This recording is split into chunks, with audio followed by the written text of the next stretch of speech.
Esta es nuestra última semana hablando de la gracia de Dios.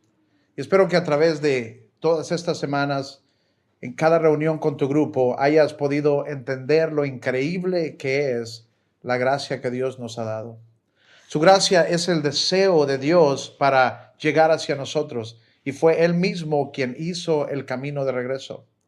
En la Biblia, en Tito 2:11, dice: en verdad, Dios ha manifestado a toda la humanidad su gracia, la cual trae salvación, y nos enseña a rechazar la impiedad y las pasiones mundanas.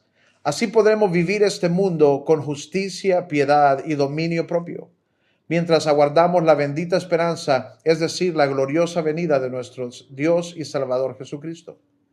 Él se entregó por nosotros para rescatarnos de toda maldad y purificar para sí un pueblo elegido, dedicado a hacer el bien. Somos salvos por la gracia de Dios, y también es por la gracia que Dios continúa una obra en nuestras vidas. La obra que Él ha comenzado, es Él mismo quien quiere continuarla en tu vida. Y de acuerdo con esta palabra, ¿cómo sabemos nosotros si hemos recibido la gracia de Dios? Porque la gracia va a causar estas mismas cosas en nosotros. Si piensas que estás viviendo en la gracia de Dios, pero no ves estas cosas sucediendo en tu vida, entonces has recibido la gracia incorrecta. Estás viviendo sin la gracia de Dios. No es la gracia de Dios lo que tienes en tu vida. La gracia de Dios nunca es una puerta al pecado, más bien va a producir en nosotros el querer como el hacer por la voluntad de Dios. Regresemos a la escritura que leímos. Dios ha manifestado a toda la humanidad su gracia, la cual nos trae salvación. Y esta gracia, dice, nos enseña a nosotros 4 cosas: a rechazar la impiedad y las pasiones mundanas. Nos enseña a vivir en este mundo con justicia, piedad y con dominio propio. Esta gracia nos enseña a esperar la venida de nuestro Señor Jesús, y nos ha rescatado de toda la maldad y nos purifica para dedicarnos a hacer el bien. Es la misma gracia de Dios la que produce esto en nosotros. ¿Y cómo hacemos esto? Sencillo, hacemos lo que somos. Cuando recibimos la gracia de Dios, venimos a ser hechos hijos de Dios. Venimos a ser hechos una nueva criatura. Dice la palabra que Dios nos ha hecho una nueva creación. Todo lo viejo pasa y lo nuevo comienza. Entonces, ¿cómo hacemos estas cosas? Hacemos lo que somos.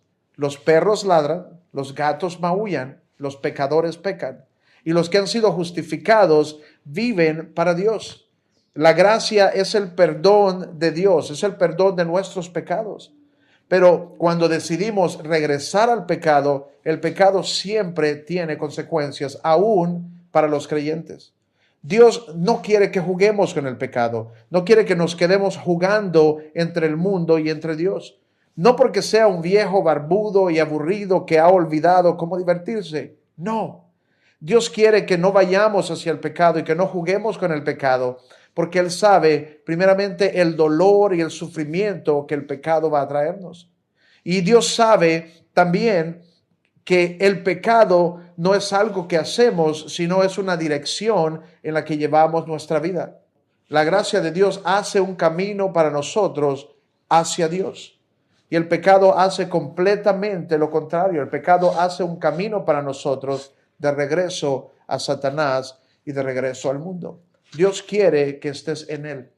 Y cuando recibimos su gracia, con ello recibimos la habilidad de ser hijos de Dios y de vivir como justos. Quiero terminar leyendo Romanos 6, del 15 al 18. Dice: ¿entonces qué? ¿Vamos a pecar porque no estamos ya bajo la ley, sino bajo la gracia? De ninguna manera. ¿Acaso no saben ustedes que cuando se entregan a alguien para obedecerlo, son esclavos de aquel a quien obedecen? Claro que lo son, ya sea del pecado que lleva a la muerte o de la obediencia que lleva a la justicia. Pero gracias a Dios que, aunque antes eran esclavos del pecado, ya se han sometido de corazón a la enseñanza que les fue transmitida. En efecto, habiendo sido liberados del pecado, ahora ustedes son esclavos de la justicia.